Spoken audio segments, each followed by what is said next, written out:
So, here's the deal. I'm Emma. Just your average 26-year-old who crunches numbers for a living. Not exactly the stuff of fairy tales, but it pays the bills. Married to Jake, a guy who's managed to stick it out as a college teacher without losing his mind. He's 30, by the way. 4 years on me, but who's counting? We've got this cozy little setup, our own place, away from the world's drama. Or so I thought.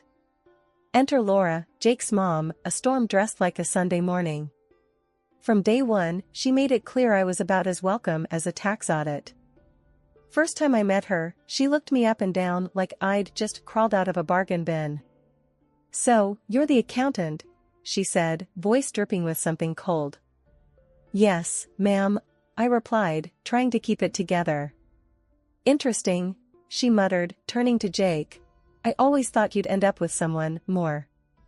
That more hung in the air like bad perfume. I knew what she meant. Not fancy enough. My parents aren't exactly headline material, just hardworking folks. But Laura, oh, she expected her son to snag a princess, I guess. And there I was, Cinderella without the fairy godmother. Jake, bless him, didn't see it. Or chose not to. "Mom's just old-fashioned," he'd say, brushing it off. But every visit, every family dinner, Laura's jabs got sharper. "Remember Julia? Your ex? A lawyer, wasn't she? Such a shame you two didn't work out." I tried to laugh it off, focus on the good stuff. Like how Jake and I were building our own little world, job stability, a house, planning for a future together. But Laura's words, man, they stick to you like gum on your shoe. One day, we're over at their place for dinner. Laura's laying it on thick, praising Jake's accomplishments, how he's a shining beacon for the family. Then, with a smile that could freeze hell over, she turns to me. "And Emma, still playing with numbers, I see. How quaint." Jake finally piped up, "Mom, come on. Emma's doing great at her job." But Laura just waved him off. "Yes, yes, of course. We must all do what we can, I suppose." It was like living in a sitcom where you're the only one not in on the joke. Jake kept telling me to ignore her, that it didn't matter what she thought. Easy for him to say. He wasn't the one getting the verbal side-eye every time we crossed the threshold. I started dreading those visits, the tension, the backhanded compliments. It was like walking into a minefield, blindfolded. But I sucked it up, for Jake. Love makes you do funny things, like tolerate a woman who wishes you were anyone but who you are. So, that's the scoop. Emma, the unsuitable bride, according to the queen bee herself. Living the dream, one snide remark at a time. But hey, at least it's our dream, right? And no high and mighty mother-in-law was going to take that away from me. Not without a fight, anyway. Life's got its own way of throwing curveballs, and mine came in the form of a peanut. Yeah, you heard that right. A tiny, inconspicuous peanut. Most folks don't think twice about munching on them, but for me, it's like playing Russian roulette. Found out the hard way when I was just a kid. A spoonful of peanut butter turned into an express trip to the ER. Since then, my life's been a never-ending game of what's in the food. Jake knows the drill.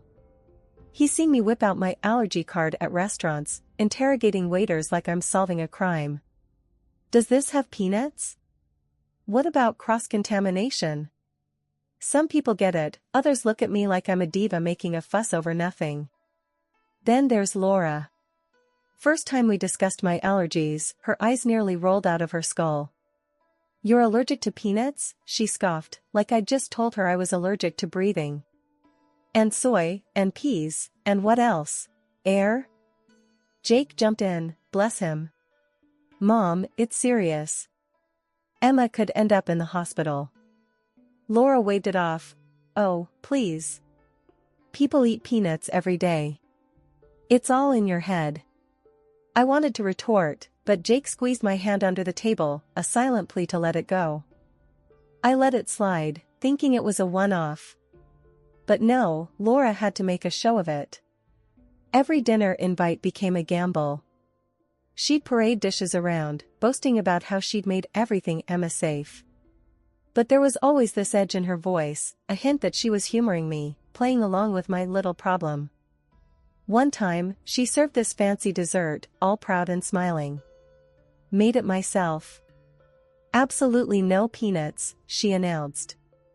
I was wary, had to be. You sure, Laura? You know my allergies are no joke. She rolled her eyes. Of course, I'm sure. What kind of monster do you take me for? That stung, but I went ahead, took a tiny bite, and bam, instant regret. My throat started itching, my skin flared up in red spots. Jake was on his feet in a second, panic written all over his face. Laura's reaction? Oh, must have been something else. You're always so dramatic. Dramatic? I was frantically fishing for my EpiPen, feeling like my throat was closing up. Jake was furious. This isn't a joke, Mom. Look at her. But Laura just stood there, a mix of shock and stubborn denial on her face. After that incident, Jake and I laid down the law. No more meals at Laura's if she couldn't take my allergies seriously. It was a whole thing. Jake arguing with his mom, me feeling like a burden, the whole 9 yards. But the kicker? Laura still acted like I was making it all up, like my allergies were a personal attack on her cooking or something. It's always something with Emma. I overheard her telling Jake one day. Can't eat this, can't eat that. How do you live like this? Jake, ever the peacekeeper, tried to explain it wasn't a choice, that my allergies were as real as it gets. But Laura, she just didn't want to hear it. Stubborn as a mule, that one. So yeah, peanuts. Who knew something so small could cause such a big ruckus? But here I am, living on the edge, one snack at a time. And Laura? She's still convinced I'm just being difficult. But hey, what's life without a little drama at the dinner table, right? Laura's visits to our place became more frequent than a bad sitcom rerun, each one with its own set of digs and jabs. It was like she had a checklist of ways to make me feel small, and she was ticking them off one by one. One afternoon, she dropped by unannounced, as was her style, catching me in the middle of my weekend relaxation mode, sweatpants, no makeup, and the house, well, lived in. Oh, Emma, she sighed, stepping over a pile of magazines I hadn't gotten around to sorting. I see we're still embracing the casual approach to housekeeping. I bit back a retort, counting to 10 in my head. Just enjoying my day off, Laura. Want some coffee? She waved off the offer, her nose wrinkling as if she'd just walked into a landfill. I'll pass. I doubt you have anything that hasn't expired. As I boiled water, out of spite more than anything, I couldn't help but feel the sting. You know, not everyone measures their worth by how clean their countertops are. Laura sked, eyeing the living room with disdain. It's not about worth, Emma. It's about taking pride in your home. But let's not pretend you'd understand that. The barbs were getting old, but what really got my goat was when she started in on more personal stuff. Stuff you don't just throw around in casual conversation. You know, Jake told me you two are trying for a baby, she began, her tone laced with something I couldn't quite place. Concern? Doubt? I just hope for your sake it doesn't inherit your propensity for health issues. I nearly dropped the kettle. Excuse me? Laura shrugged, a master of feigned innocence. Well, it's just that with your allergies and whatnot, it's a wonder you can function. Can't be too careful these days. The insinuation was crystal clear, and it hit like a sucker punch. My hands trembled with a mix of anger and hurt. My allergies have nothing to do with my ability to have a healthy child, Laura. Oh, darling, of course they do. But don't worry, she patted my arm with a coldness that could freeze hell. I'm sure there's still hope for you. Maybe. I was seething, every fiber of my being wanting to lash out, tell her off, defend myself and my future kids from her baseless judgments.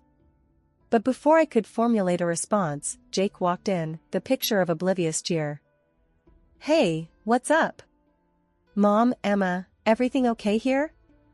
Laura transformed, the Ice Queen melting into a semblance of warmth. "Just having a little chat with Emma. You know, girl talk."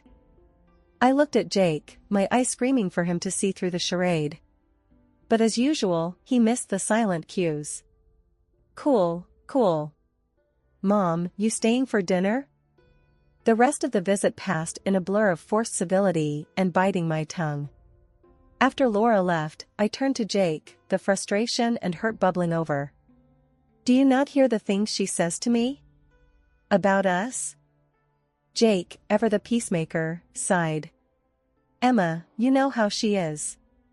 Just let it go, all right? It's not worth the stress." "Not worth the stress?" I echoed, incredulous. "Jake, she's insinuating our child would be better off not being born. How is that not worth getting upset over?" He didn't have an answer, just the same tired line about forgetting and moving on. But some things, some words, they stick with you, echoing long after they're spoken. And forgetting? Not as easy as it sounds. Life, as it turns out, has a funny way of throwing you for a loop when you least expect it. And sometimes, it's not a curveball, but a surprise so big, it knocks the wind right out of you, in a good way, mostly. I found out on a Tuesday. The sun was doing that thing where it's not quite ready to set, but you know it's thinking about it. I'd been feeling off for a bit, nothing major, just off. Enough that I grabbed one of those tests from the pharmacy. Just to rule it out, you know?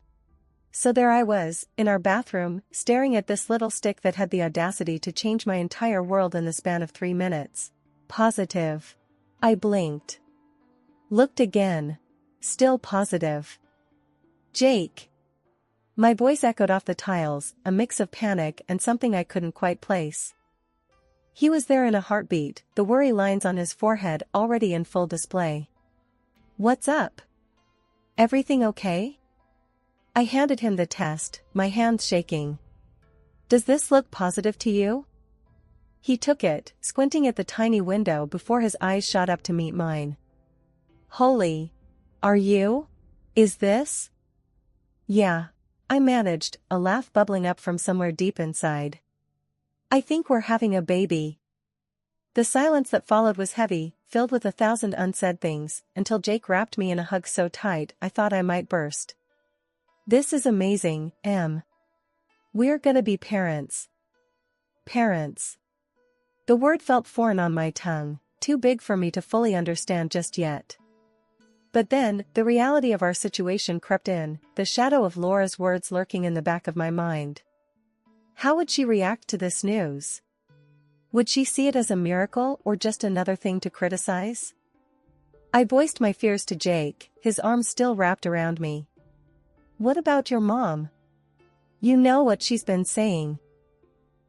He pulled back, looking me straight in the eyes. "Forget my mom, okay? This is about us, our family. We'll deal with her when we have to." Easier said than done, but in that moment, with the setting sun casting a warm glow around us, it felt possible. We were in this together, come what may. After the initial shock and joy had settled a bit, Jake suggested we call his parents to share the news. I felt a knot form in my stomach at the thought.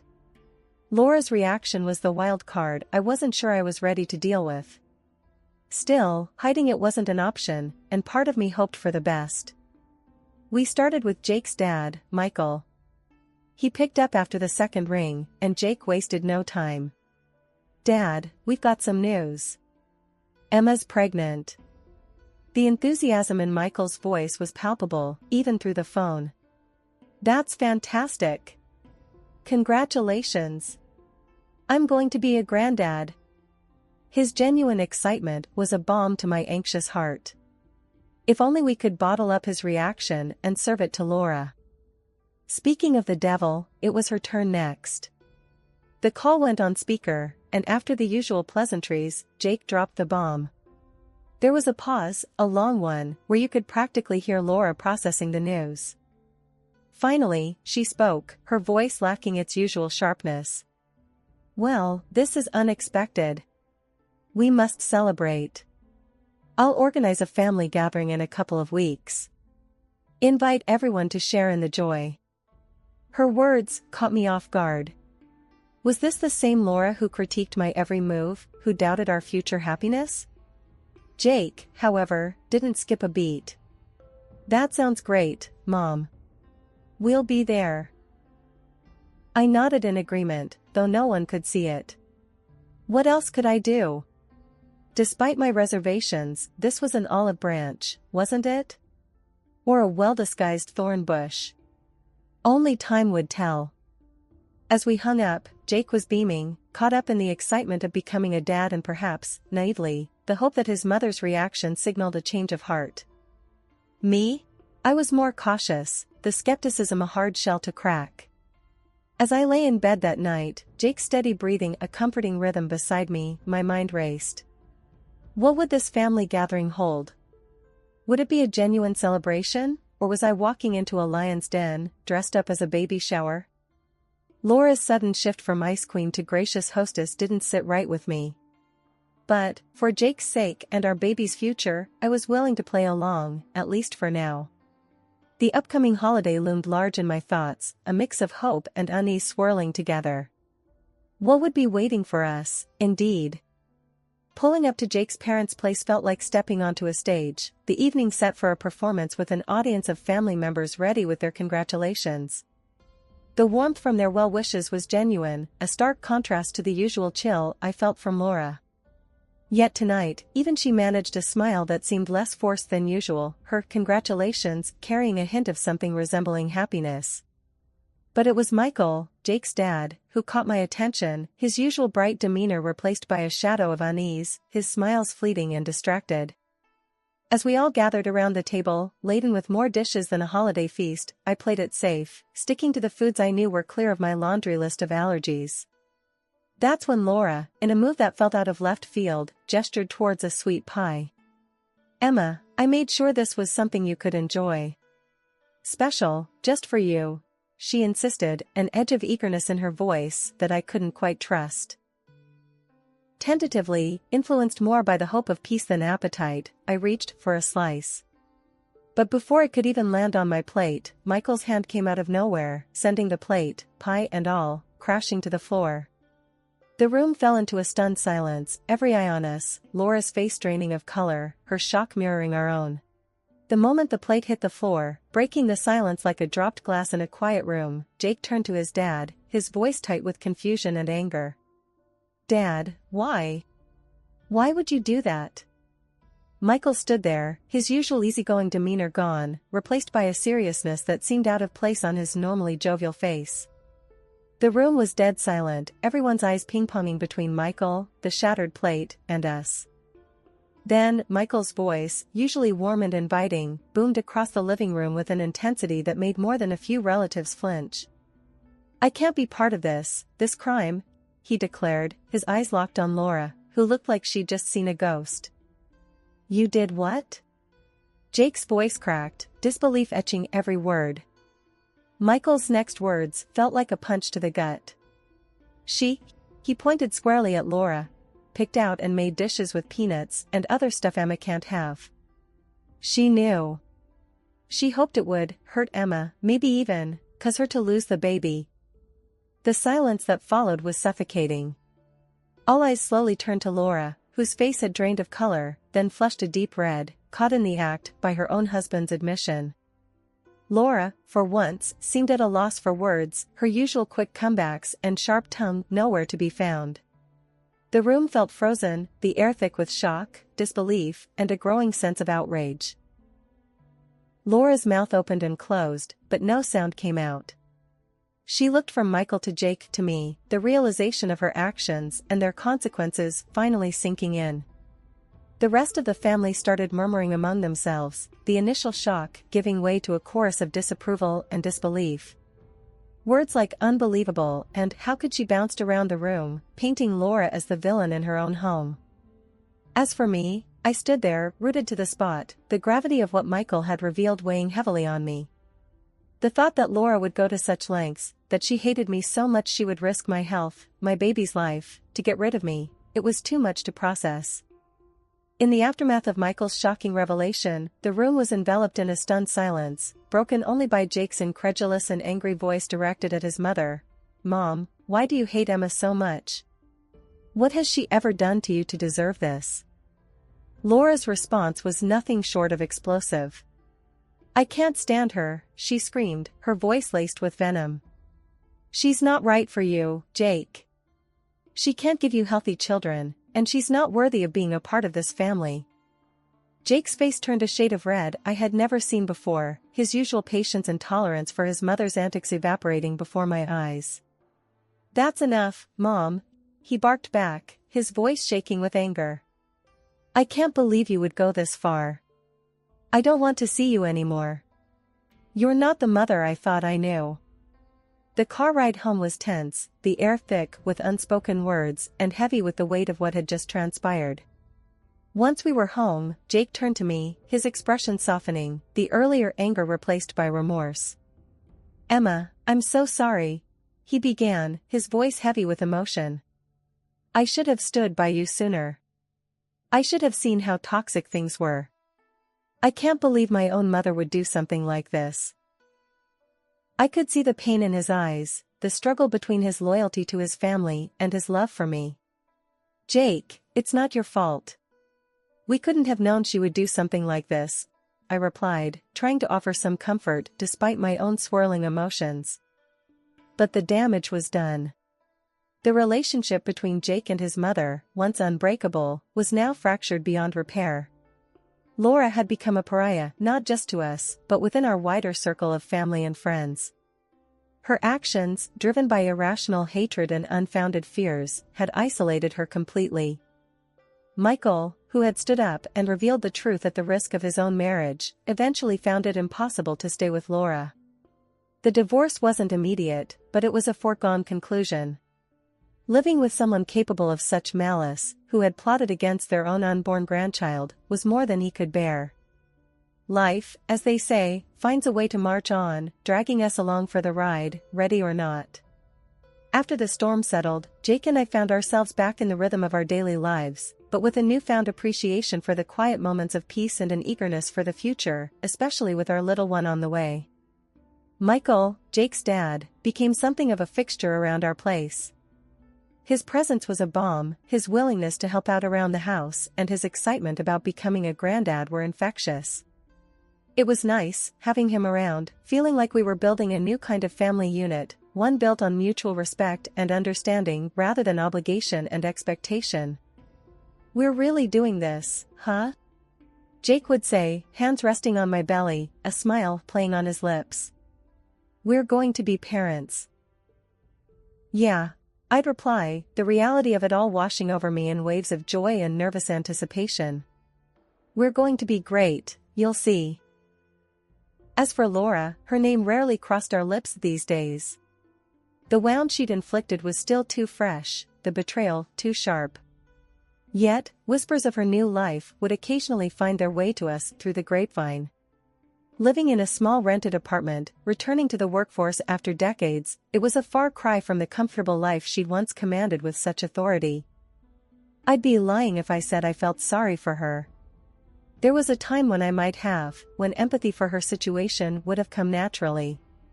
But after everything, sympathy was a hard sell. The choices she made, the malice with which she tried to tear our little family apart, it was unforgivable. "It's a shame, really," Michael would say on occasion, a distant look in his eye. "She made her bed, though." "Yeah," Jake and I would agree, the subject quickly changing to more pleasant topics. There was no joy in dwelling on Laura's downfall. Our focus was on the future, on the arrival of our child, on the family we were building together, one filled with love and devoid of the toxicity that had once threatened to consume us. "We've got each other," Jake would remind me, his hand finding mine, a silent promise of support and solidarity.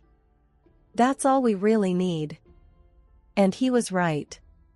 As we waited for the birth of our child, hope was a constant companion. hope for health, for happiness, and for a future where the shadows of the past were just that, shadows, faint and inconsequential against the brightness of our new beginning.